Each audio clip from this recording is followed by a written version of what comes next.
Hey there, internet friends. Welcome to another episode of That D Plus Show. Class is in session for the only show from that nerdy site that lets you know what kind of quality to expect right from the name. I'm your host, Trevor Starkey, and each week we dive into a different Disney Plus offering and discuss its history, how it holds up today, and our general impressions. If you like the show, we would love it if you like, subscribe, rate, review, share the podcast with your friends, all that fun stuff. Joining me once again for our trip down Pirates of the Caribbean lane, we have Logan Wilkinson. How you doing, Logan? I'm doing good. Very excited to talk about this one. Excellent. And Cameron Abbott. How you doing, Cam? Hey, what's going on? What is going on? Did you do that just so you could have like a dramatic reveal of your glasses? Yes. Yeah. 100%. Cameron got new glasses. Cameron got new glasses. He looks great in them. Thank you. I think I'm getting used to having not small, thin frames, like those like thin ones that I've always had. So every time I look at myself, it makes me feel like I have very small eyes. It's really weird because I don't know about you, Cam, but like I have the same pair of glasses for like years, longer than you're supposed to, apparently. Like I had my prior pair for like 6 years. And they were like the classic like Greg Miller, like Clark Kent squares. And then like I got like the round ones I have now. And like the first like month, I was just like, all right, I have to like adjust like what my image of myself looks like now. Like I feel like I was playing dress up every time I looked in the mirror. Yeah, it just feels weird. Also the fact that like I'm still getting used to like adjusting for like having better eyesight. I told Trevor this last night. I was like, "You man with perfect sight could never understand." Yeah. But yes. How suddenly you can just see so much more of the world. Pretty much, yeah. Right. That's it. That's pretty much it. Yeah. There's nothing like the very first pair of glasses you ever get, right? When you realize, like, because at least if you're old enough, like, because me, I was in 6th grade when I got glasses for the first time, which is like old enough to like be cognizant of like the world and that kind of stuff. And like, it was such a bizarre one to be like, oh shit, this is what the world looks like. Like this whole time, it's been like this, guys. Is like a moment I'll never forget. Nice. Well, apart from the fun adventures with glasses, today we're going to be talking all about Pirates of the Caribbean on Stranger Tides. It's been like a couple weeks in real world time since we got together, since we recorded our At World's End episode before my Disney trip recently. So this is our fun chance to kind of reconvene and talk about the next and the first Pirates movie away from like the core original trilogy. This was kind of the like, well, they're going to keep the series going with Jack, so here we go. Let's see what new story they have to tell. Why did we pick it? Because we're continuing our Pirates of the Caribbean month, of course. We'll wrap that up next week with Dead Men Tell No Tales. And so, yeah, let's dive into the history lesson here. This one originally released May 20th, 2011, 4 years following the conclusion of the, let's call it, Will and Elizabeth saga at World's End. Our domestic gross in 2011 went down to $241 million from $309 million at the previous film. However, our worldwide gross went up. We were back up over $1 billion on this one, $1.046 billion, up from the $961 million, the meager $961 million of At World's End. Staggered me that this movie made $1 billion at the box. It was absolutely insane. Yeah, absolutely insane. So as we did last time, I want to go ahead and see kind of your guesses as to how this fared in terms of like top 10-ish, or did it even make the top 10 in these grosses. So starting off domestic wise, I'll throw it to Cameron first because Logan hinted that he may have actually looked up some of this information. I only knew the box office gross numbers, not where it falls. Okay. So domestic gross, Cam, where do you think this one fell at $241 million in 2011? 2011, I was 20. Okay, I'm recalling because when this movie came out, I was working PayPal doing my training on the night shift. And so other movies that came out around then, Scott Pilgrim, which did terribly at the box office famously. I don't remember that era. That era was like not like I don't recall. Think MCU 2011. Yeah. Oh, yeah. I mean, then we're talking about like, well, it's post Avengers, so we're probably talking it's pre Age of Ultron. It's actually pre-Avengers. Oh, it's pre-Avengers. Yeah, okay. Avengers was 2012. Oh, then we're probably talking maybe Thor? Captain America probably now. Captain America was right before Avengers. Okay. It led into it. Was it? Okay, yeah. Then it's got to be Thor. Thor came out then, right? Iron Man 2 maybe? Iron Man 2 was I think was 2010. Okay. I mean, MCU wise, and I think I have this in the other releases. Thor was basically right before this, May 6th. There we go. And then Captain America came out later that year. Basically, because it was 2008 gave you Iron Man, and then like almost immediately The Incredible Hulk. And then Iron Man 2 and you waited, was a couple years later, but still like fast tracked. And then we had Thor and Captain America leading into it. A far cry from the like 3 Marvel movies a year that we get these days. It was like a giant gap in time. Yeah. Is 2011 Dark Knight Rises, or is that 2012? It was not 2011. It was 2012 for sure. It had to be 2012 then. Yeah. Yeah. So I'm guessing, and because Dark Knight was 2008. Yeah, 2008. So. If we're talking 2011, I'm going to say it's number 1 domestic. Oh, shit. Avatar? Did Avatar come out around this time? Avatar, I think, was 2009, right? Yeah, Avatar was 2009. Okay, 2009, then 2010. I mean, maybe it's like a bullshit Transformers movie that took number 1, but like, I feel like it could be, Transformers 2? Transformers Dark of the Moon is number 2 this year. Yeah. Okay. I'm going to say number 1 is Pirates. That's what I'm going to stand by. How about you, Cam? I'm trying to think if there was anything bigger than that. And it's a very weird year, it sounds like. It is. If Dark of the Moon is number 2... dumb, right? Yeah, I'm just going to go with Pirates number 1 then. I can't think of anything that hit $1 billion that year. So this is domestic first. Yeah, and okay. Then we'll look at the $1 billion. So number 10 domestic box office was Captain America, the First Avenger, $177 million. Number 9 was Rise of the Planet of the Apes, just above, basically $100,000 above Captain America. Thor was number 8, because this is pre-MCU exploding, of course, $181 million. Cars 2 was number 7, $191 million. Fast 5, where The Rock joined the Fast and Furious franchise, at number 6 with Great shout. About $210 million. Pirates of the Caribbean on Stranger's Tide at number 5 this year. Really? What was above it? So number 4, interesting. The Hangover Part 2. Oh shoot! That makes sense. That makes total sense. Yes. The first one after The Hangover. That makes sense. Yeah. Number 3, The Twilight Saga: Breaking Dawn Part 1. Oh yeah. Nope. That makes sense. Okay.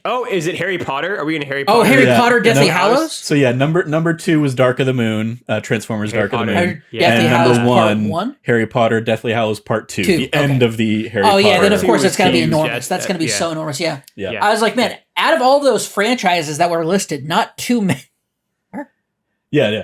It's that like, oh shit, that's right. The Hangover was like the biggest thing on the world. It was, because the first movie is like an instant classic, and the second is just like not good at all. Yeah. So with that added context, how do you think Pirates fared? As we said, like, it did better than its previous one worldwide. I mean, Harry Potter, Deathly Hallows Part 2 has to be top movie of the like worldwide. I don't think. Yeah, I think. Oh, Dark of the Moon though had a big Chinese push on it. So I think that was huge. Pirates did huge. I mean, like, the gap between domestic and international and like worldwide is huge for Pirates. Just looking at that. Yeah. So, like, I mean, I'm thinking one is gonna be, and Twilight is. I feel like Twilight has to be such more of a like North American, domestic. Like definitely more domestic. I agree on that.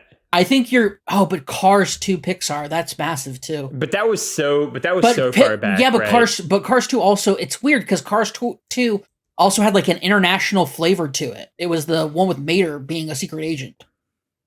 Which is, can we just make this a podcast? I just love this game. Just ranking where was the best movies each year. I think number 1 definitely still has to be Harry Potter. I think number 2 is Dark of the Moon. Actually, no, I think Dark of the Moon might have topped Harry Potter if we're talking China. This is back when, like, if your movie got released in China, like, you dominated. And I don't know if Harry Potter was released in China. Contextually, that era of Chinese box office domination wouldn't happen for another few years. Oh, would it? Okay. I mean, still definitely started playing a role here, but it wasn't like especially on the Transformers side of things, it's like, Transformers 4 or 5 or whatever, where they just like throw a chunk of the movie in China to really that's not placate this that one. audience. Okay, that's not this one. Okay.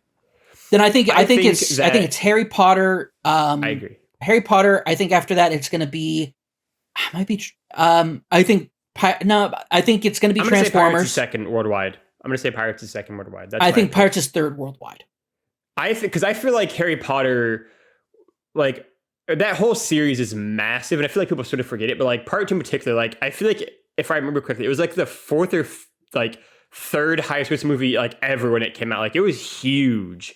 So yeah, I think that's number one. I'm going to say Pirates is 2 and Transformers 3. I feel good with that. All right. Number 10, Cars 2. Okay. Yeah. Number 9, The Smurfs. Oh, hell yeah. You know what? The Smurfs did come out. The Smurfs was rad. That was Cars 2 was about 560 million. Smurfs was 563 million. The Hangover Part 2 was number 8, 587 million. Fast 5, 626 million. Kung Fu Panda 2, 666 million. Mission Impossible Ghost Protocol, 694 million. That didn't make top 10 domestic. Interesting. Yeah. The Twilight Saga Breaking Dawn Part 1 was number 4 with 712 million. And then we get like a huge jump up to the $1 billion club with Pirates here at number 3. Good job, Cam. Transformers at number 2 with 1.1 billion, and Harry Potter at Part 2 at 1.34 billion at number 1.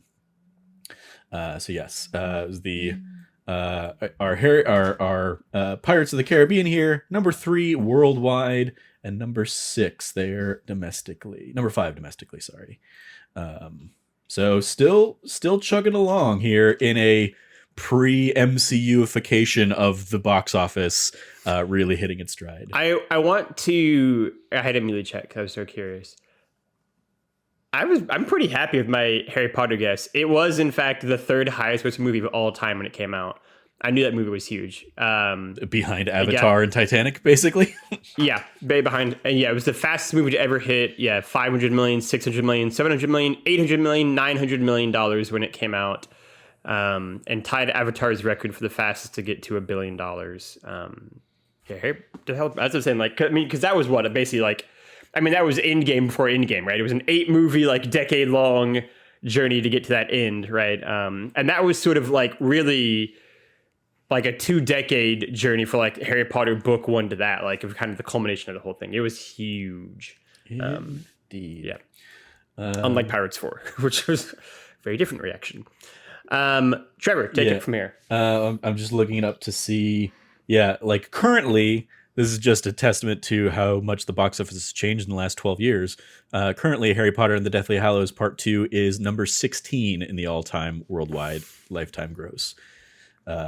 Avatar being number 1, Avengers Endgame number 2, Avatar Way of Water now at number 3, Titanic at number 4, and Star Wars The Force Awakens at number 5. Hell yeah. Continuing on, other releases of the time, some of them we've already touched on here, but Scream 4 was April 15th of 2011, back before that series went on a bit of a hiatus, because we only just got Scream 6, right, where we are, so that's some restraint. Fast 5, April 29th, Thor, May 6th, Bridesmaids, which just missed the top 10 domestic, was May 13th, Pirates of the Caribbean on Stranger Tides, May 20th. Kung Fu Panda 2 and The Hangover Part 2 there, May 26th. X-Men First Class, to give you a sense of where we were outside of the MCU. X-Men was already rebooting their universe, June 3rd. Green Lantern on June 17th. Cars 2, June 24th. Transformers Dark of the Moon, a.k.a. the second one, June 29th. Harry Potter and the Deathly Hallows Part 2, July 15th. And Captain America, the First Avenger, July 22nd. Our runtime here has a runtime of about 2 hours, 16 minutes. In the Disney timeline of things, we had Tron Legacy, came out December of 2010, followed by Beverly Hills Chihuahua 2, was February 1st, 2011. Then On Stranger Tides here in May of 2011, followed by The Muppets in November of 2011, and John Carter, March of 2012. Our director, diving into the roll call, Rob Marshall takes over from whoever was the last three that I've already forgotten. Gore Verbinski. Yeah, there we go. Rob Marshall, best known from Chicago prior to this. Hell yeah. As well as Memoirs of a Geisha and Nine. So it was I remember that being a very peculiar pick for a Pirates of the Caribbean film. That is so weird. Like, just if you think about like Chicago to Memoirs of a Geisha to Nine to Pirates on Stranger Tides, like none of those four films line up correct, like it mentally. I mean, Nine is a musical in the vein of Chicago. So I thought Nine was in the Elijah Wood. No, this Nine, I believe, was the. I think it's based on like a French film. Okay, I thought it was the Nine Elijah Wood animated feature. I was like, I can't believe that guy threw an animated feature in there just randomly. Never mind, I take it back. Following on Stranger's Tides, he would go back to the musical realm with Into the Woods and Mary Poppins Returns, and he will also be directing the upcoming Little Mermaid film. Or he did direct. It's obviously just isn't out yet. Our writers, still Ted Elliott and Terry Rossio. I definitely thought they would have changed up the blood, the writing blood on this one. As we've touched on with them many a times over the course of the series. They worked on stuff like Aladdin and Shrek, and Treasure Planet, National Treasure Book of Secrets, and The Lone Ranger. Additionally, as Cameron laughed when we were watching the film, Tim Powers is credited here as a suggestion for the On Stranger Tides novel, a book that he'd written many, many years before that has some loose story beat elements here. Our cast of characters, once again, of course, Johnny Depp as Captain Jack Sparrow. We won't run through his credits as we've covered them before. New to the party, though, we have Penelope Cruz taking on the role of Angelica. She's done a ton of Spanish language credits going back to 1989, but her more kind of crossover success has come in the films like Vanilla Sky, Blow, Voltaire, Vicky Cristina Barcelona, Nine, the aforementioned film where she worked with Rob Marshall. And then she would go on to be in Murder on the Orient Express recently. She was somebody from the Versace story of American Crime Story. I've forgotten who. And then she was nominated for a supporting actress Oscar a couple years ago in Parallel Mothers. Jeffrey Rush returns as Barbossa. I got to pull the uncredited because that's just a holdover from a couple of movies ago. Ian McShane in here as Blackbeard with credits. I did not realize this going all the way back to 1962. He's been in this for a long, long time. But one of his biggest roles was the BBC series Lovejoy, where he played the titular character in the 80s and 90s, I think. He probably best known to American audiences for his work on the HBO series Deadwood as swarthy Al Swearingen. Or Swearinger, I don't remember. He cursed a lot in the Wild West. He was also Captain Hook in Shrek the Third. He had a busy time because he was also in Kung Fu Panda. I remember him because I think I saw this before I ever saw Deadwood. There's a short-lived series on like NBC called Kings, which is basically an adaptation of the David and Goliath story where he was like the evil king, featuring a young Sebastian Stan. Yep, that is great time because I was going to bring that up. That is an underrated show, based off the book of David and Goliath, and the whole like that entire like Saul, all of it. It's so good. Ian McShane is incredible in it. It's such an underrated show, and it got absolutely butchered by NBC's terrible marketing at the time. Yeah. These days, you can see Ian McShane in the John Wick series, and then also he was in the series American Gods recently. Kevin McNally returning as Gibbs, one of the just stalwarts of the series. Other newcomers as the not Will Turner role, we have Sam Claflin, playing Philip here. This was largely his breakout role. He'd had a couple of credits, I think, before this, but then he would go on to be in Snow White and the Huntsman, as well as the Hunger Games series as Finnick O'Dare, I believe, or something. Catching Fire and Mockingjay. and he played Mycroft Holmes in Enola Holmes, brother to Henry Cavill's Sherlock. And then Astrid Berger-Frisbee as Serena.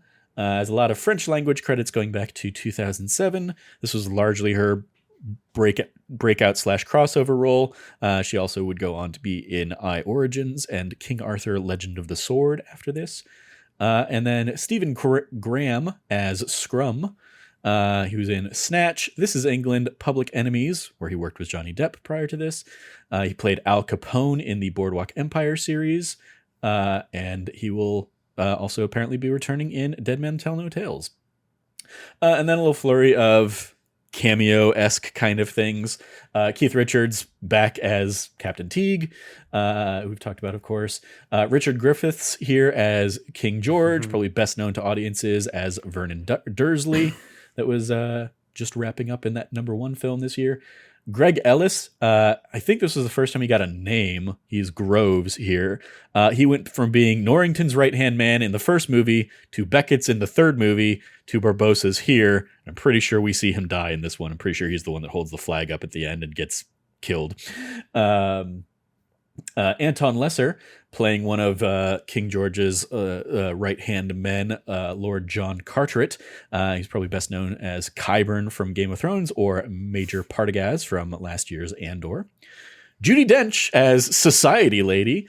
She's the friggin' Dame Judi Dench, M from many of the Bond movies, and at a stellar career. And then lastly, just wanted to shout this out because I was like, that guy looks familiar. Why do I know that guy? I looked him up and I was like, oh, that's why I know that guy. Christopher Fairbank, who plays Ezekiel, basically the old pirate that tries to scare the kids while they're out on the rowboat waiting for the mermaids. He was most recently Olaf from Andor, the old guy in the prison sequence of Andor last year. So it was cool seeing him pop up as a another character actor kind of thing. Some trivia here. While filming in London in October 2010, Johnny Depp received a letter from a local 9-year-old schoolgirl telling him her classmates needed help to mutiny against her teachers. He turned up with almost no warning at the school in full Captain Jack Sparrow outfit, but advised against mutiny. Penelope Cruz was pregnant throughout the production, but it wasn't noticeable until September 2010. As Penelope's baby bump grew, it caused difficulties in wardrobe, so the producers enlisted the help of Cruz's younger sister, Monica. According to the reports, Penelope filmed the close-up shots while Monica doubled for her in long-distance scenes. In just the general grossness of Jerry Bruckheimer and the Hollywood casting scene, producer Jerry Bruckheimer gave strict instructions to casting directors that actresses auditioning for the mermaid roles must have natural breasts. He explained, I don't think they had breast augmentation in the 1700s, so it's natural for casting people to say, we want real people. For women that are going to be purely CGI, bodies anyway. I don't know why that was such a huge deal, but... freaking gross. Yep. Which oddly enough, similar, or like in a similar, this actually struck me as like the most early James Bond-esque kind of thing, because director Rob Marshall invited Spanish-French actress Astrid Burgess-Frisbee to play Serena after seeing her in a French magazine article on up-and-coming actresses, which just struck me as like the same kind of like, hey, that's a pretty model. Let's go ahead and cast her as our leading lady in early Bond stuff. And then lastly, Johnny Depp was paid $55.5 million to reprise his role of Jack Sparrow for a fourth time here. So, holy crap, that was a lot of money to come and play Jack. I thought I'd pull this one in, but I did not, so I will go ahead and shout it out here. At least using some of that money, Johnny Depp bought new waterproof jackets for 500 crew members on the set to protect them from the cold weather. He spent a total of $64,200 from his own pocket to basically help take care of his crew. He should have had to spend that money. That's nonsense. The crew wasn't given those already. I mean, agreed. Yeah, whole bunch of other problems, but yes. So that's what I got for trivia on this one. So what did we think, everybody? Is this pretty much everybody's like first time really revisiting / rewatching this one? I haven't seen it since it came out in theaters. I haven't seen it since it came out in theaters either. Yeah, same. Yeah, it was. I mean, gosh, it was such a long time ago. I was in, like, I literally was able to make the midnight showing because I got out so late from work and training. All my friends were in like now you just call it cosplay. At the time, they were just in costume, but they were in cosplay for pirates as pirates. And I showed up in just like a t-shirt that had a pirate's like Jolly Roger on the back of it and like some jeans. And they're like, and everybody's like, oh, Cameron's the only one not in costume. It's like, yeah, because I have a job. I have an actual job that I go to. That I was training for late. But it was fun. It was a lot of fun to see it late at night with all my friends. And then it was a fun time. So but I haven't seen it since then, yeah. Well, how did it hold up? Differently. I remember liking it a lot when it came out. Now, as somebody who's watched a lot more films since then, somebody who's like heard and listened to and read a lot more film critiques since then, since I was in my early 20s, I feel like it's not as great of a film as I remember it being. But that being said, it is far more about the fun of the pursuit of the journey of. Like, at one point I was like, is this more Looney Tunes Jack than the other films? And then right after I said that, the film confirmed for me that yes, it was. Oh, you mean when he started like swinging from palm tree to palm tree after being tied up by the Spaniards? Yeah. Yep. And then proceeded to like Lassie Do the Spaniards all to a tree. Yes. At that point I was like, yes, this is confirmed. It's way more like Looney Tunes Jack. I mean, I don't know if I'd say way more, given that, like, in the second film, he does the Wile E. Coyote fall off a cliff, basically, without the, like, delay. But he, falls off a cliff and survives. So I don't think this went, like, that far. I guess that's true. I guess it's not, like, I didn't think it was, like, the furthest that it's ever gone, but I just, like, it confirmed that, like, no, this is still Wile E. Coyote Jack. Just not as, like, egregious. I don't think anything gets as egregious as that cliff fall scene. Yeah, I enjoy it still. I think Ian McShane is an absolute treasure. I think that they're like, hey, it's funny seeing somebody ham it up so hard that it makes Johnny Depp as Jack Sparrow look like not as wild or crazy. Because Ian McShane's Blackbeard is just so out of pocket and just so like wildly cruel and like not even sinister in how cruel he is. He's just like cartoonishly cruel, and it's fantastic on so many levels. And just like makes no sense. Like clearly he's a madman. Clearly he's insane. And I absolutely think that it's fantastic. The Barbossa, like the moment Jeffrey Rush shows up in the wig, and you see like the kind of like pockmarking and like the red spotting that like his regular Barbossa makeup has, and they just like slap some powder on it. And it's like the grossest fucking thing. It's so gross. I hate it so much. But yeah, overall, like I like this movie a lot better. Like, I'll just say it. I like this movie better than I like 2 and 3. 2 and 3 are just such a absolute mess. And despite how absolutely farcical and cartoonish this film gets, at no point did I think that it stopped trying to be fun. And even though it wasn't always successful in that, like, shout out to the Spaniards showing up, and you're like, oh man, what are they going to do? And they're like, we're here because God is the only one who grants eternal life. Burn this shit down. Like, we're going to break this temple like that. And it's like, out of left field. You didn't expect that. You didn't expect that from the Spaniards, but they came in here and they're like, for God. Deus Ex España. Yeah. All right. Logan, what did you think of this one? Yeah, this is interesting. Yeah, I think this is going to be our biggest point of divergence in the series so far. I think this is the worst movie that we've seen. I think it, and I very similar like story arc to Cameron, right? Like I remember really liking this one when it came out, right? Like I remember not having as good memories of 3, and then we went a couple of years and this one came out. I was like, oh, this is fun. Like I really enjoy this. And I think watching it again, it was pretty early on. It was like, this is just, it doesn't feel right to me, right? Like, this was the most expensive movie ever made when it came out, and it looks cheaper than the other three before it. Like, it just has, I think, this like cheapness to it that just doesn't sit well to me. I don't know. I think it maybe is the most Looney Tune Jack, right? Like, I think not necessarily in terms of like it doing anything more, you know, cartoonish than like Jack falling off a cliff kind of thing, but it's like the cumulative effect of it. Like, there are more things that are just like, okay, what are we doing here?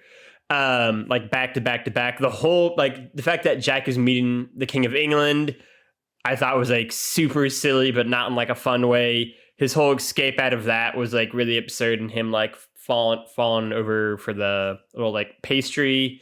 I really don't like this. To me, is the movie that I kept thinking about being like, I feel like I don't like Barbossa when he comes back. I feel like I don't like Barbossa when he comes back. And I was like, he's pretty great in Threesome. It's like, it's this movie. I don't like him here.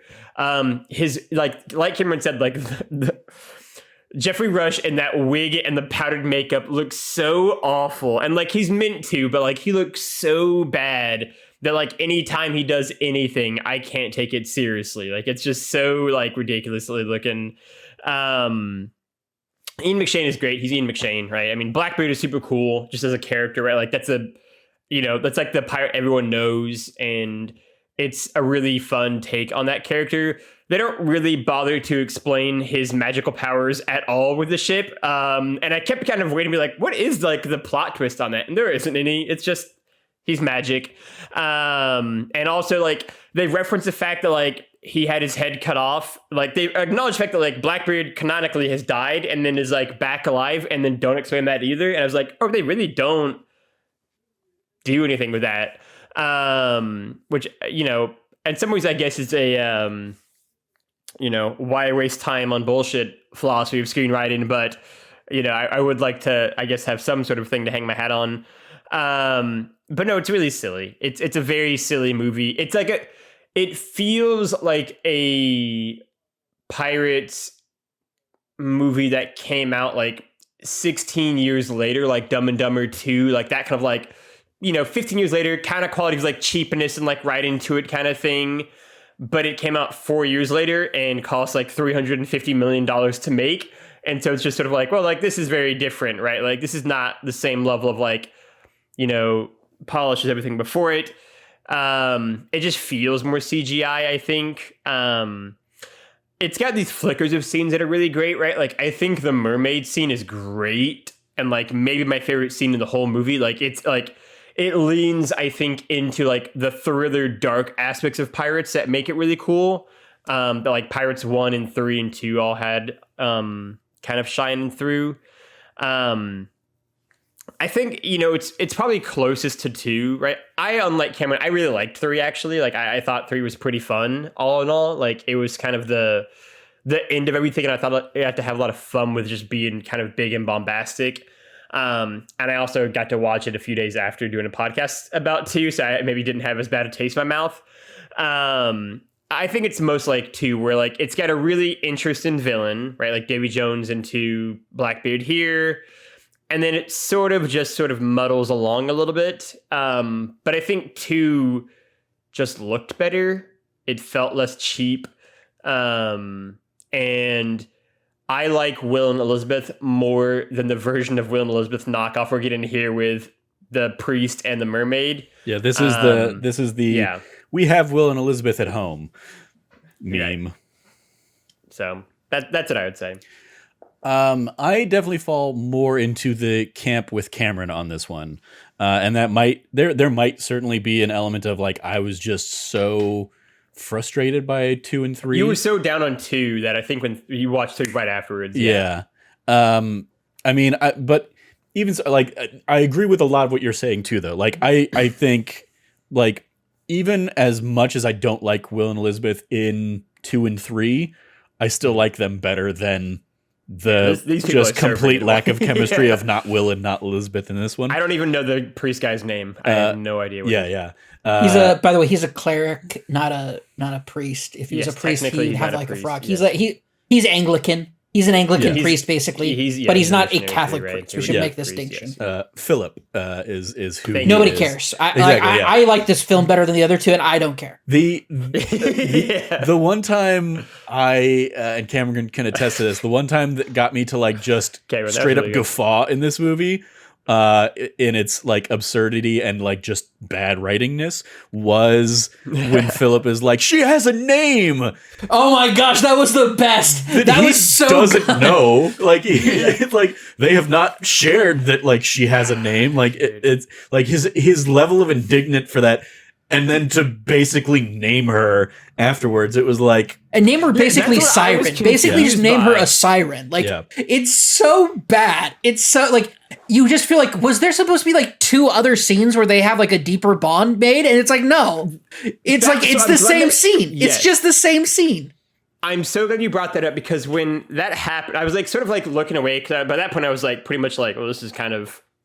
It's not a movie you necessarily need to pay that much attention to.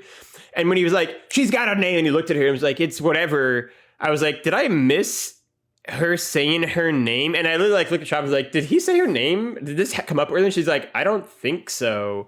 And I almost wanted to like rewind, and it was like, it just didn't happen. It was such a weird moment. And like they had just started to form a connection when he did that. Like it was like such a visceral reaction. It was like, oh my God, okay. Like everything around them though is not good, but it flirts at being like not good in a fun way, like in a way of like, again, very like Rocky Horror, Diamonds Are Forever. Like this is bad, but it's at least fun bad at times. Where the rest of the movie for me just doesn't work. They're at least like, this is not good, but I can at least have fun with it. In particular, like one of the things I remember from my original viewing of this was not liking the Jack versus Jack fight. At the beginning where Angelica is dressed up as Jack Sparrow kind of thing. I still don't like it. I was less annoyed by it this time because I think this time I was able to weirdly enough follow the choreography better. Like the first time around, it felt like they were doing a lot of cheats to just make both of them look exactly like Jack. Mm-hmm. And whereas this one, like they at least hide and keep the one like hidden in shadow enough to like to and it tracks which one is which through over the course of it. The biggest like caveat on that is as soon as it's revealed to be Angelica, suddenly Jack is a foot shorter compared to Jack fighting his stunt double or whatever. Because although the end of that scene is hot of Johnny Depp making out with faux Johnny Depp. All right, Cameron. Yeah, sorry. This, like you're like this is hitting some buttons that I got that I know you guys don't got. That's fine. There you go. I just think it's hot. Especially when she's like when we pulls off the mustache and you see it's like it's so hot. Penelope Cruz is so fucking hot in this movie. And so is Johnny Depp's not as gross as he was in the other two because he's not hitting on a woman like a third of his age.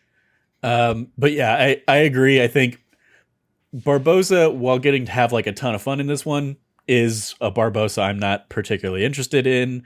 I love Ian McShane in this, and there were times where I was like, Ian McShane is like capturing the Barbosa spirit of the original, and like he is just over the top bad pirate guy that now suddenly has this weird magical sword and a magic ship, and also this weird ability to trap other ships in bottles, I guess. Yeah. And zombify his officers. Yeah, and zombify his officers. And one of them is a shaman and can see the future. And voodoo dolls is back. Voodoo, yeah. Right. It's great. I love it. I don't care. I don't need an explanation. Listen, Tia Dalma turned out from being a bog witch into actually being Calypso, the Greek goddess of chaos. I don't like this. This is not even that large of a leap. We're good. This one, at least, this one didn't bother explaining its rules, so it couldn't be like violating its own rules. It just was like, we're just gonna have magic that looks cool.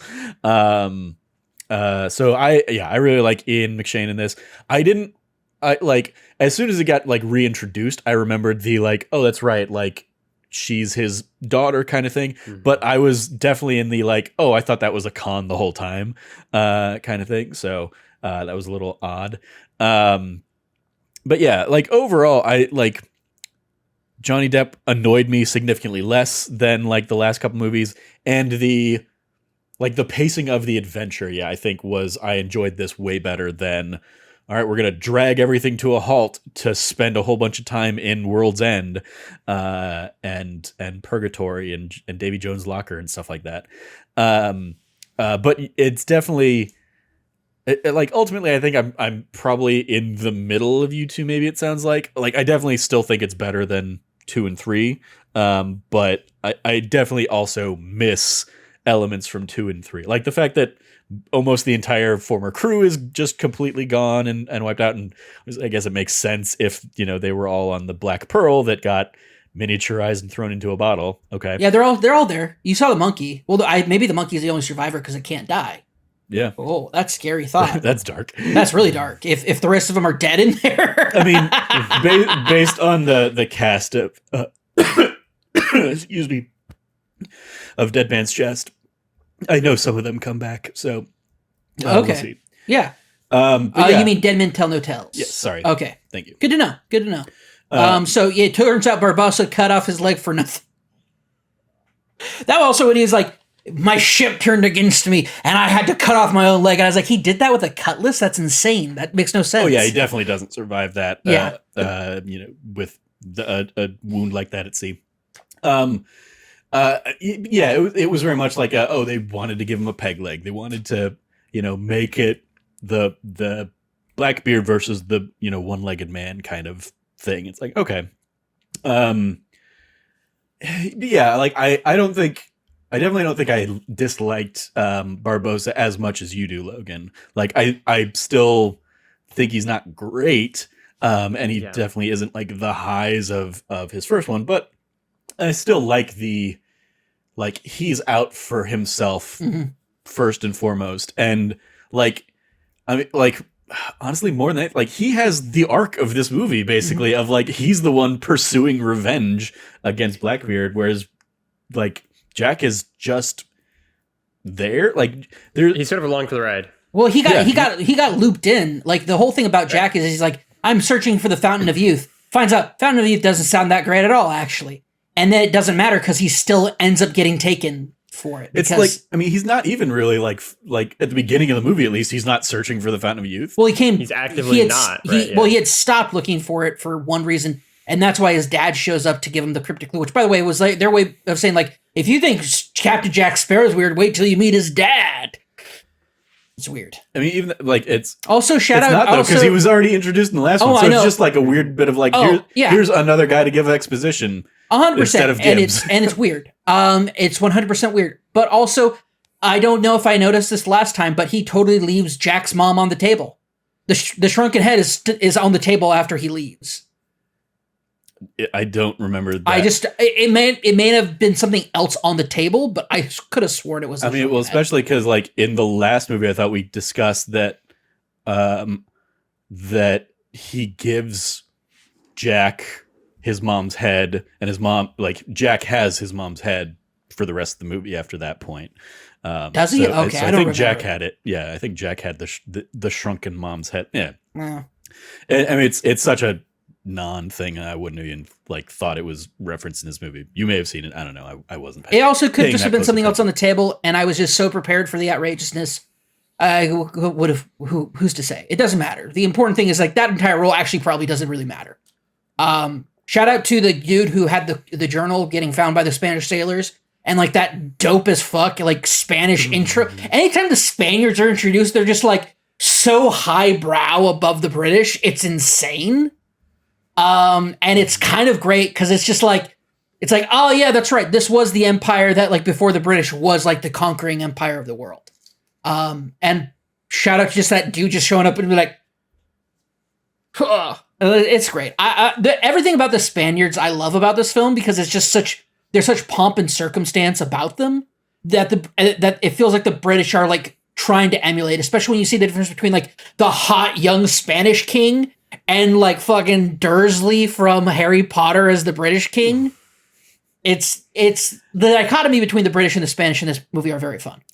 For me, they are the Harvey Keitel of National Treasure. Yes. Of like they're that extra like level of, bad guy or antagonist that is, not not the emotional, heart of the film, but they're the ones that are going to show up at the end to set things right or to, help your allies against undefeatable odds or whatever. So yeah, I appreciate them. I will say I think the standout sequence is the mermaid stuff, which I had largely forgotten. And so yeah, I think as we I think you guys have already kind of touched on. I think that is certainly like a highlight from like the eeriness of it to just the like once they turn and become more like visceral and stuff. Yeah, it is a straight up horror film for a couple seconds there. Yeah, I think it reminds me a lot of Pirates 1 with the whole skeleton crew. I think that the Pirates works best when it's really embracing the kind of like sea horror elements. Yeah. And I think it goes like sea horror elements, the idea of like treasure hunting and like seeking the treasure and kind of like the adventure around that. And then the third and very bottom third is like characters and plot. Those are the things that are enjoyable about these films. That's why I like that's such a terrible Davy Jones probably bad order of things, Cameron. Oh, no. I think that's what I find enjoyable about them. Like I think that at the very bottom is characters and story. Because I just don't think the characters and story are very good. Outside of Pirates 1, I just don't. Pirates 1, I think nails. I think Pirates 1, everything's crazy peak, and the different films are at like different levels. But I think as far as like as a franchise, I don't remember the plot. The only characters I remember are like the really flamboyant, outlandish ones, which are good. Like I like those characters: Blackbeard, Barbossa, Jack Sparrow.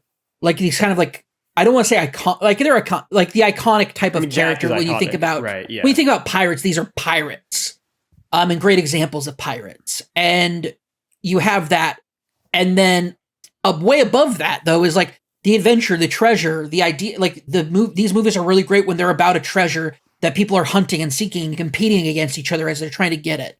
And then at the very top of it is like the horror elements. I think the skeleton crew is legitimately scary. I think the mermaids are legitimately scary, and I think those are kind of the best elements of these films. I just wouldn't put that as like the number one thing I think of when I think of pirates. Oh, I don't think of that the number one thing I think of. Those are the kind of like how I rank what I'm enjoying out of them, I guess, is the best way to put it. I will say, and I mean, this is maybe more for like our rankings and like grading the movie section of the film, but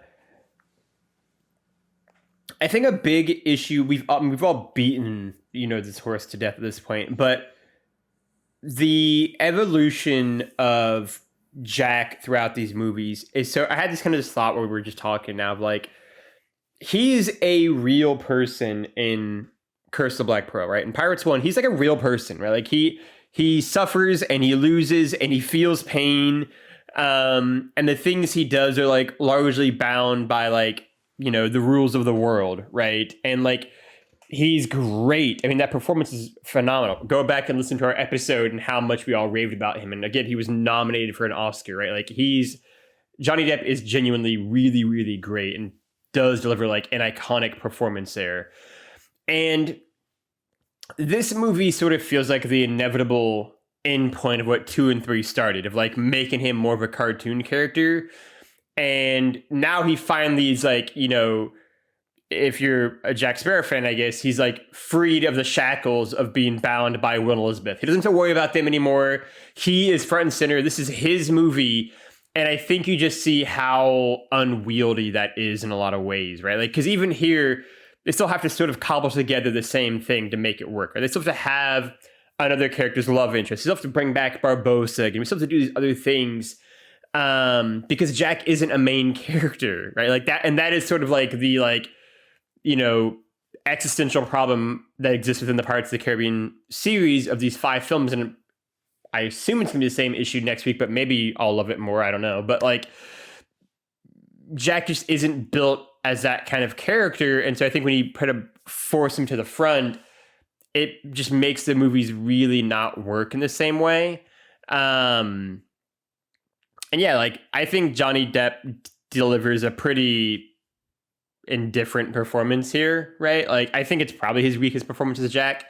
But I also think that when you get paid $55 million, who the hell am I to judge your life choices and decisions? So I think the whole movie just sort of suffers from that, and I think for like a movie that wasn't really meant to be a series, it's weird how like much they can't let go of shit from this film series, right? Like how we have to bring back the monkey every time, how we're bringing back Barbosa every movie, how we just can't let these characters either just die or just not come back again. I don't need all of them all of the time, right? Like in some ways, there's no reason why Pirates really needs to have any. I mean, if you need to have Jack, it needs to have anything other than Jack Sparrow in it, right? Like just have Jack Adventures, right? Have it be like Uncharted. Just have him go off and do some shit, or even Indiana Jones, which is even less dependent on other people. I just need Jack doing an adventure somewhere. I don't need really even Gibbs or certainly Barbosa or the monkey or these two bumbling idiots in every single one of the stories. And so it is weird how much they like are dependent on them. I don't know. I think that is also something, the way that they just can't fully break out until something like removed from them. I agree. It is interesting though that they do. I think they like break away from it in like a half measure. Like we don't have Pintel and Rigetti in this one. Instead, we have Scrum or whatever, the like Jack's little right hand kind of guy. This is the first time we don't have like, playing off of the ride, the dog with the keys kind of, callback scene or something like that. And instead we do get in the Ponce de Leon ship, we do get like the pirate like looking at the map surrounded by his treasure, which is a different like reference to a scene in the ride. So at least like, so there is still like an element of like love for the ride and finally like in a new vein. But yeah, it is still, I do agree that there is a weird like reliance on the tropes of the series. In certain ways, you still get like Gibbs doing, stupid exposition scenes to kind of like bring everybody up to speed on whatever the weird cosmic treasure is of this time. And yeah, obviously the loss of Will and Elizabeth in this one is not at all like replaced. Will and Elizabeth is like a story throughout the first film. Our like, little ingenue couple is barely introduced by the halfway mark of this one. Yeah. And are given almost nothing to do after that point. Like there were times where I was like, oh, does he die? They wouldn't kill him off. So how does he survive? And they don't really like even get into that. They like, apparently she can take him under the water and that heals him, whatever. There was some contradicting things about, I think it was during the scene right before the mermaids show up. They make reference to like the two different sides of the legends. The one legend that the mermaids will pull you under, use you, and then eviscerate you and like eat you. And then like sometimes they do it in reverse, which was one of those great funny pirates not thinking things through before they want to sound scary or menacing. And then there was also somebody said like, oh, I thought like there's something about like mermaids being, I forgot what the whole thing is, but basically it's like, yeah, he's alive, maybe, probably, but like it's part of the whole like the mystery of the mermaids. Yeah, I Indy like trying to make Jack like his own character in this one, and because they've of course now purely elevated him to a leading man, even though he needs to have a supporting cast around him. I like and don't like the Angelica relationship. Largely because, like, Johnny Depp and Penelope Cruz, like, I think they're fun and have good chemistry together, but they're both conniving and underhanded. So in a way that you don't know who, like, when either of them are telling the truth or when any of them are genuine, or you think they're genuine and then like they do a swerve. So then you just stop trusting any of them. Like, I don't understand at all why by the end of this, he leaves her on the island to like marooned. Like that doesn't make any sense to me. Like why go through the trouble of saving her just to maroon her? Like apart from just being a callback to, earlier films in the series, I guess, like you were saying, Logan. So like, I like their relationship and I don't like, it's the same kind of thing. Like, it tries to be the, will they, won't they of Will and Elizabeth kind of thing, but it doesn't like, it's there to show maybe Jack has remorse for his past, and he has his whole scene with Gibbs of like, maybe he got feelings and stuff. But yeah, it is somewhat, I think, weakened by just everybody being a pirate, so you don't know where anybody's loyalty lies. And yeah, it's kind of like meh. But at least they're still somewhat fun to watch, and like even when they are, yelling at one another on the island, marooning her at the end or whatever, it's still like they're still. I still enjoyed their banter a little bit, even while I question many choices. But yeah, like for me, a lot of the highs of this movie are so much higher than the things that I did not like about the last two. I think a lot of that is like, I really just didn't like the whole death into Davy Jones' locker segment, which half of those two movies is kind of built around. And it just leaves a sour taste in my mouth. So at least we're not dealing with that anymore, and we can kind of just go on this new dumb adventure with Jack. So kind of where I fall on it. Cam, any favorite moments or any least favorite things you want to dump on before we move on? Yeah, I'm going to say this, and it's going to be super dumb and controversial, and I don't care. I like the romance between the mermaid and the cleric. Get it. Okay. I like it. I don't know why. It's not good. I know it's not good. There's just something I like about the shepherd of men, a man of the land, and a lady of the water, a witch of the sea, and coming together and falling in love. There's something about it I like. I don't like a lot of aspects of it, like but you're different, like dumb things, because it's like, she like, I don't know, man. Maybe she doesn't have to be different. Maybe you suck. Maybe you people suck. And I think he kind of gets that at the end, after he gets like sliced across this gut. And I get that. Don't get why she, like, all of a sudden she pops up with the silver chalices. Why did she like? Yeah, I was thinking to myself, I was like, did she even ever meet Jack? like he was around. Definitely not to the point to be like, don't waste my tear. Like it's to your point here, Cav, on that relationship. I like the idea as like the idea of that relationship, very poetic. The execution, terrible. Really terrible. This is like Save Martha level like bullshit in this movie. I think it might be worse than Save Martha bullshit. Yeah. Well, I don't know if anything's worse than Save Martha, but it is that same, like, it's an interesting idea. They just botch the execution, or don't like. They just don't follow through with, like, there's definitely something there. They just really fail to follow through with it most of the time. Or set it up. Set it up. I think that's actually probably the worst part. They follow through on something they didn't set up, and so it feels really weird and janky. Yeah. She has a name. When did that be confirmed? You didn't set that up to us. You set it up. No, there's a lot of stuff around that. It's like, I feel like there's like chunks of the script missing. And knowing these two bumbling authors, there might have been.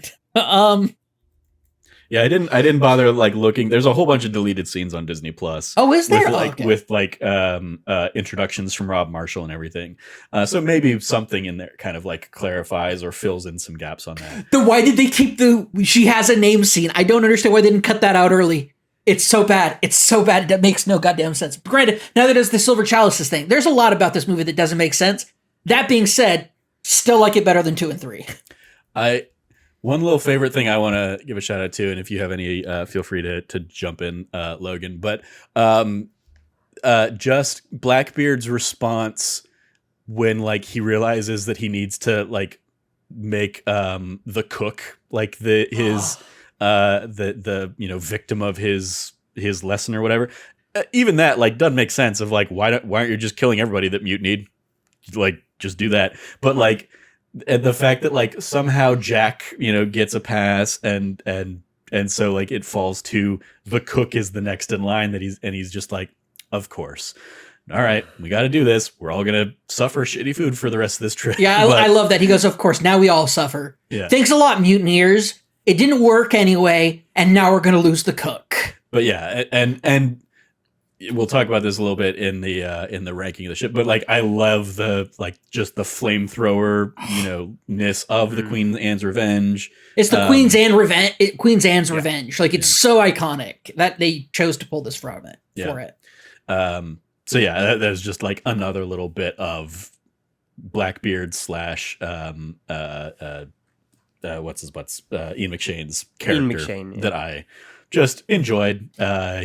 He made me smile in a way that Barbossa made me smile in the first movie, and I was very much missing that. Also, shout out to his sword. His sword is so freaking cool. Not just the big guard on it that he uses to manipulate the ship, but also just the fact, like, the design of the cutlass on that is fucking rad. The way it looks like it's snapped off at the end. Huge. It's so massive. I loved it. It was so cool. Any final thoughts from you, Logan, before we dive into the rankings of stuff? No, I mean, we can dive into the rankings because that'll be what my thoughts sort of are. All right. In comparison to other stuff. Report card from A+ to F. What do we want to grade this one? Cameron, sounds like you're probably the hottest on this one. Where do you want to go? I'm giving it a C. A C? All right. Logan, how about you? I'm going to give it a D+. I think that it just feels like the made-for-TV movie version of Pirates of the Caribbean, right? I think is maybe the most like succinct way I can describe it. It just feels cheap. It looks cheap. I think it's got moments that are really great. I do think that mermaid scene sent up with anything in this series in terms of just like visceralness and like kind of a thrill to it. But so much of those stuff, I really catch us enough how much I don't like the beginning, like 20 minutes of this movie. Like everything with Jack in England, with the king, and, escaping that way and fighting himself with Penelope Cruz, I just don't care for. Once they get to the Queen Anne's Revenge, I think it picks up some steam. But it's sort of muddled. I mean, I think Cameron talked about how, like, Jack sort of just doesn't really do anything in this movie. He is just sort of getting carried along for the ride. And so I think his lack of really any sort of a plot around what Jack, like, he's got no real like incentive to do anything. He's just sort of being dragged along the entire movie, I think gives it less of a compelling narrative push than the super, jumbled up and messy stuff in 2 and 3, or definitely the like very clear cut mission he is on in 1, right? He has a very clear thing he's trying to do. And here it's just sort of like, well, I got captured in the first 20 minutes. And so this is what we're doing, I guess. So I do think it is my least favorite of the 4. I think it's pretty close with 2 for what it's worth. And, we'll get to this in a second, but I do think Ian McShane is great as Blackbeard. Penelope Cruz, I think, is fairly forgettable in the movie, though. That did just remind me, there's also that weird scene with Gibbs and the pig holding the chalices, which I was just like, what? Yeah, no, I don't get it. What is the entire point of this scene? Also, since we... Yeah. Go ahead. I was just going to say, like, also, like, we didn't really talk about it. We talked, like, about the stuff with the mermaid and the cleric early on with, like, the name. But after that, like, when she gets, like, tied to the pole and then they, like, fake kill him, and they just sort of, like, brush it away, like, how he came back and, like, he got, like, stabbed and it's fine. No, he didn't. He doesn't get stabbed. He gets poked with the knockout pin. Right. But then, like, that, it looks like they, like, slit his throat. But, like... Well, she's a mermaid. She's been on land for all of a day. Like, what's she know? Yeah, but, like, he comes back to, like, rescue her, and she is so happy that, like, he cares about her that much that she, like, finally sheds a tear. That's what they get to capture. And then he very clearly gets grabbed and, like, trapped. It's like, ooh, we tricked you guys. And then she acts like he betrayed her. And it's like, he very clearly was not in on their plan either. And she's, like, mad at him for, like, 20 minutes, for, like, the, until the end of the movie kind of thing. It's like, what a weird... They just needed these two characters to not like each other for, like, 10 minutes. And so this is how we're going to do it. But, like, it doesn't make any sense. Like, she's clearly seen everything that just happened. And him yelling, I didn't betray you, as he fights. and is held by Black. And so I just had to give that a shout out too. It's just maybe, like how weird the whole story arc is in the movie. Maybe she heard the old Shakespearean telling. Oh, perhaps he doth. Protest too much. Yeah, protest too much. Yeah, that's a good point. That's a good point. Trevor, what are you rating it? Weirdly enough, I give it a C alongside Cameron. So Cameron's is a much more glowing C than mine, but yeah, it's. I mean, especially since I gave the last two a D plus, and I enjoy this one better. It's definitely not like a great film, but like I still had a better time with this one than the last two. So yeah, it gets a C from me as well. All right, let's rank them scallywags. I forgot we'd done this last time. At number 1, we have Ted Elliott and Terry Rossio, the writers of this series. Then number 2, we have Barbossa. Number 3, Davy Jones. Number 4, Cutler Beckett. Where do we want to throw Blackbeard in the mix here? Logan, you alluded that you wanted to maybe dive into your love of Blackbeard on this one, so I think he's great. To you first. Yeah, I think Ian McShane is really great, right? I mean, I think, Cutler Beckett sucks. I don't think any of us are going to argue that point. So he's a trash. I don't know if Ted Elliott and Terry Rossio really count as rank them scallywag, just for the record. I do. I count them. But yeah, he's definitely better than Beckett. I think he's fairly comparable with Davy Jones in a lot of ways to me, right? Like, I don't know. Like, I feel like I'm maybe the one who likes Davy Jones the most. I just think that he's the best part of 2 and 3. Like, I just think I really like him. And so I would probably put Blackbeard behind Davy Jones ahead of Beckett, actually, even despite how much I like him, if only because we just get less time with him than Barbossa, or because we can't get rid of Barbossa, or Davy Jones, right? But Ian McShane is great. Like Cameron said, he is deliciously, cartoonishly, comically evil. And Ian McShane is great at playing those characters. That's largely what he does in everything he's in. And he's very good at it. And in a movie that sort of isn't, like, it's a very weird movie, but it's like not over the top in the characters necessarily. Ian McShane absolutely is. And to pull one of my favorite lines from that Bond show that me and Trevor would use all the time, Ian McShane absolutely knows what kind of movie he's in, and he lives it up to the fullest. Yeah, he's great. So I'd put him third, but that is not a testament to his performance. It's just how much I like Davy Jones and Barbossa in their respective films. I'll pull in this trivia a little bit that I didn't include. But according to director Rob Marshall, Ian McShane was chosen because, quote, he can play something evil, but there's always humor behind it as well, end quote. And McShane accepted the job due to both the, quote, very funny and charming script and the opportunity to work with Marshall. So yeah, he was very deliberately picked to be like the, over the top hammy bad guy because he could bring that sense of humor and levity to the role as well. Cam, and also I guess something to throw to you, Logan, given that this is where you realize that your like distaste for Barbossa is really starting to come on strong, does Barbossa dip in the rankings at all for you? So here's my thing. You can't separate the two. They're the one. Not even that. It's less because like because he's not a villain after the first movie, right? So, like, I'm viewing Rank Them Scallywags like them as villains, and he's not a villain. I mean, he's barely in 2, but in 3 and 4, he is either, like, maybe, like, a tertiary antagonist in some ways, but, like, or just straight up an aide to Jack, and, like, an ally. So, like, no, because he sucks as a friend, but not as a bad guy. As a bad guy, he's fantastic. I mean, he is really good in 1. And like that's why I sort of hope next week 5 is like good. Because I do want to end the series on a high and just remember, like, when Pirates is great, and he is fantastic in Pirates 1. So no, he'd still be the top spot for me. Okay. Also, I didn't include this trivia, and maybe I could have just saved it for next week. But interesting that Penelope Cruz here, one of our kind of lead, somewhat antagonist characters in this one, and Javier Bardem, her real life partner, will be the big bad of the next film. So there you go. So Cam, how about you? Where do you fall on rank them scallywags with Blackbeard here? Blackbeard's number 1. You think Blackbeard's number 1? Really? No, I'm joking. I'm just messing with you. No, he's number 2 for me. I think he's above Davy Jones. I think that the Davy Jones decay in 3 does him no favors.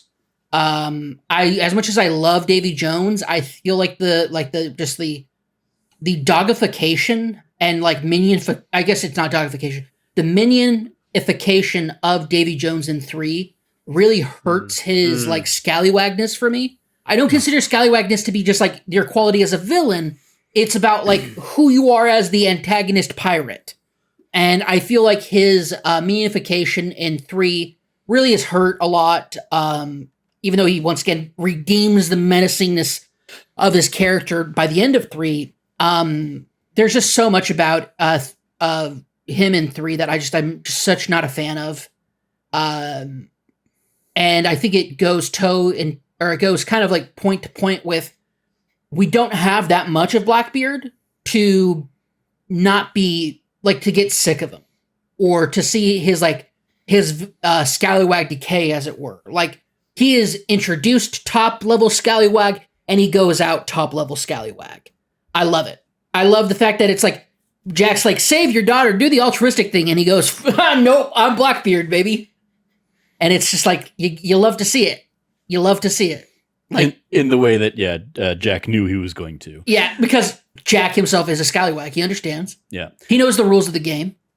I think I agree a lot with what you said there, Cam, of the neutering of Davy Jones in part 3 really brings Davy Jones down a little bit. And just my enjoyment of Ian McShane as Blackbeard here bumps him up a little bit. So I'm gonna put him up above Davy Jones as well. So that's 2 above Davy Jones, whereas Logan had him below. So go ahead and put him in there at number 3 between Barbossa and Davy Jones. But Cutler Beckett, still sucking at the bottom. Cutler Beckett sucks. Rank that booty. We have Aztec Gold at number 1, Dead Man's Chest at number 2, and we have the Fountain of Youth here in this one. Where do we want to rank the Fountain of Youth? I think it's number 2.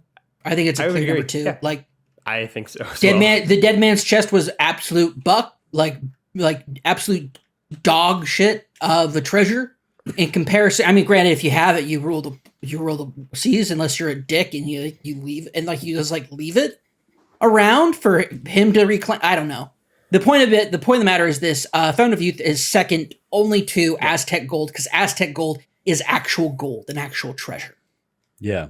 Here, Fountain of Youth, you apparently transport into a weird mythical like third dimension or like fourth dimension or something like that, because you just get sucked up into the ceiling of that cave. I didn't remember that until it happened, and I was like, "Oh yeah, this is shit. What the fuck?" Yeah.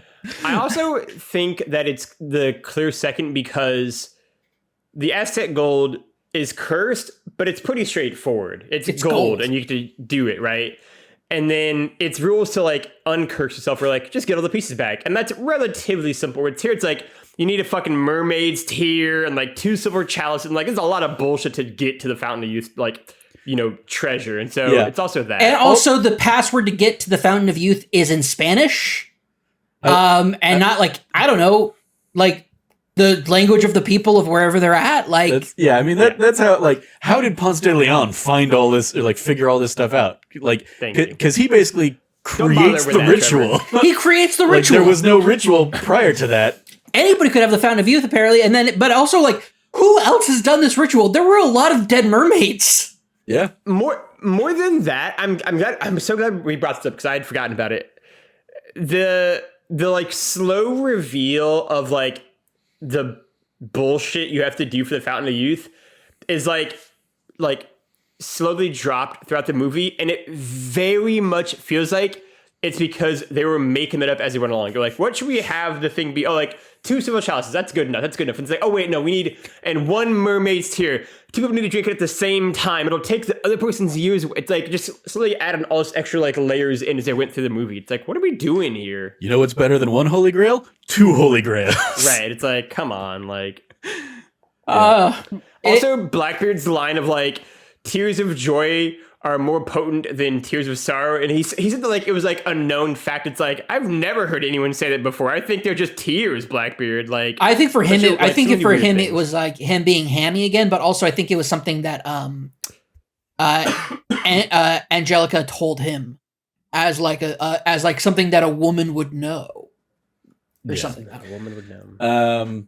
Ranking the ship, we got at least one. This is gonna be the good one. Yeah, we got at least one new ship in here to add in with the Queen Anne's Revenge. Yeah, we don't really like the HMS Providence is I couldn't tell you anything about that ship. But yeah, I couldn't tell you anything. It's basically like they're on it. They see the Spanish go racing by them. And then it gets destroyed by the mermaids, right? Yeah, yep. So the mermaids literally turn that thing over. It's so cool. It was so cool. The mermaids are so good in this movie. God. Do we want to throw them in as an honorary scallywag? No, because they're not scallywags. They're just creatures of the sea. That's just their nature, man. They're just. Well, where do we want to rank the Queen Anne's Revenge? We have number 1, the Flying Dutchman. Number 2, the Black Pearl. Number 3, the High Pang. Number 4, the Interceptor. Number 5, the Endeavor. Number 6, the Dauntless. And number 7, the Empress. I think it's a top 3 for sure. Yeah, top 3 easily for me. I put it above the Black Pearl. Same. Easily. And then it becomes like is it cooler than the Flying Dutchman? The Flying Dutchman's also submarine.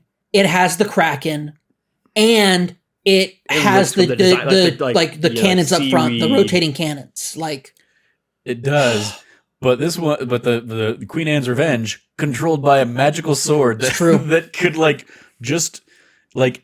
I mean, the fact that the sword can like unfurl the mast and stuff, it's like you don't even need a crew for that. Just like, fling your sword the right way and boom, you're out and sailing the 7 seas and fucking people up. It's great. And also the sword's also badass. It's a giant kick-ass key that says I'm the best fucking pirate at sea. You know what? I have to give it to the Queen's Anne Revenge.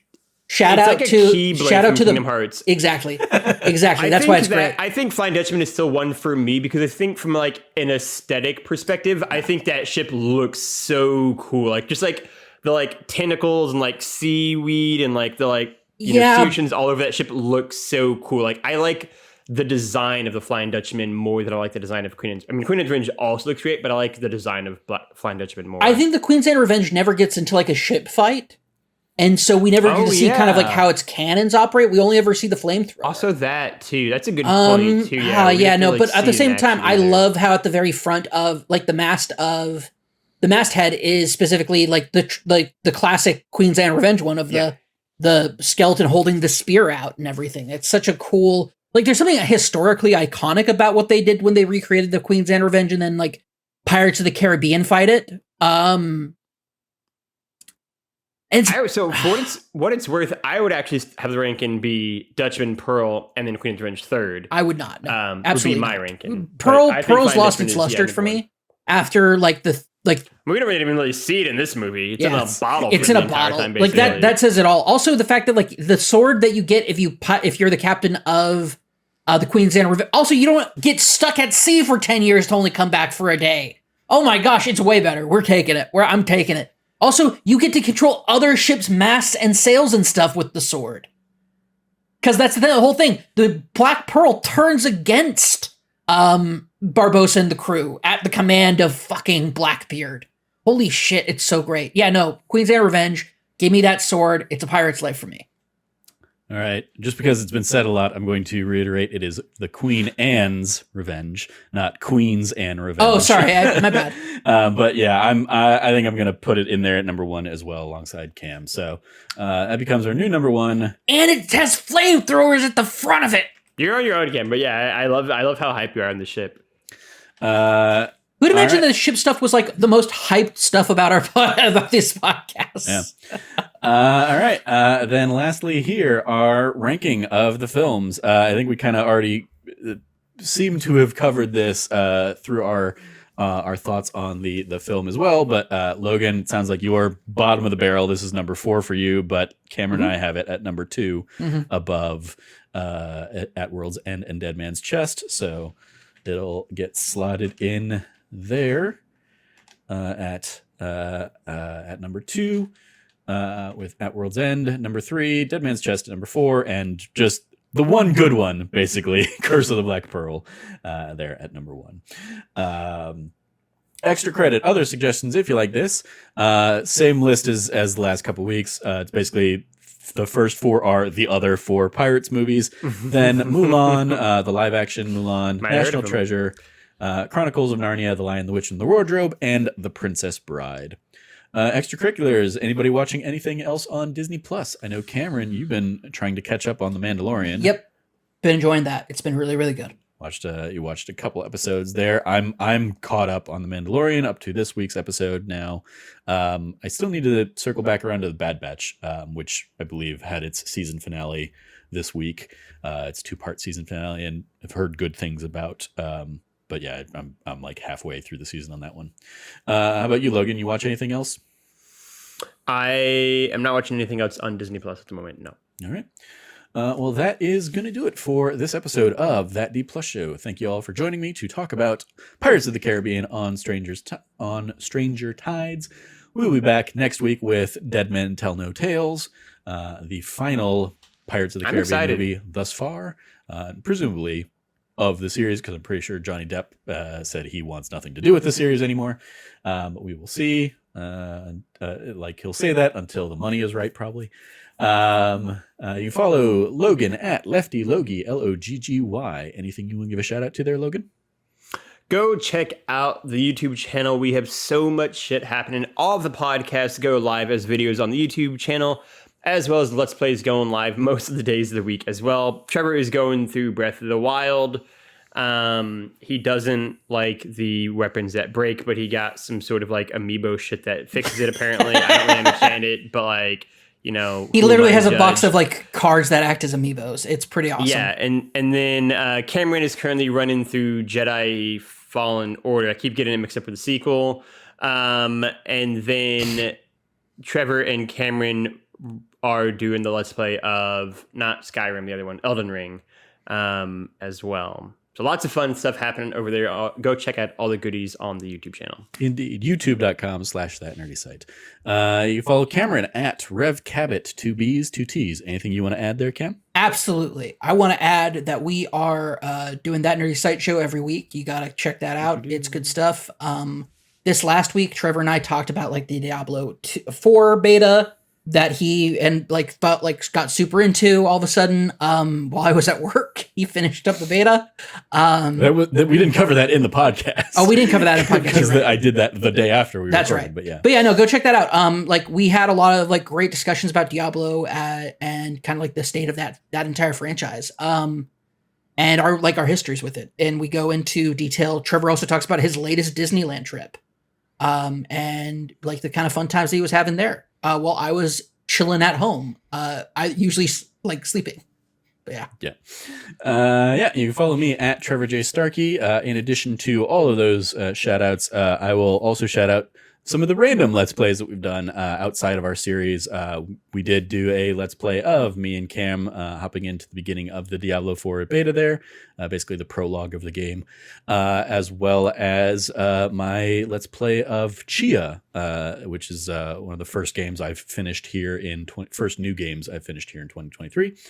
So you can go check that out as well. And yeah, you can follow all of us over at That Nerdy Site or go to thatnerdysite.com. Once again, if you liked what you heard, please remember to like, subscribe, rate, review, share the podcast with your friends, all that fun stuff. Thank you for joining us. As always, stay nerdy, be good to each other, class dismissed, and really bad eggs.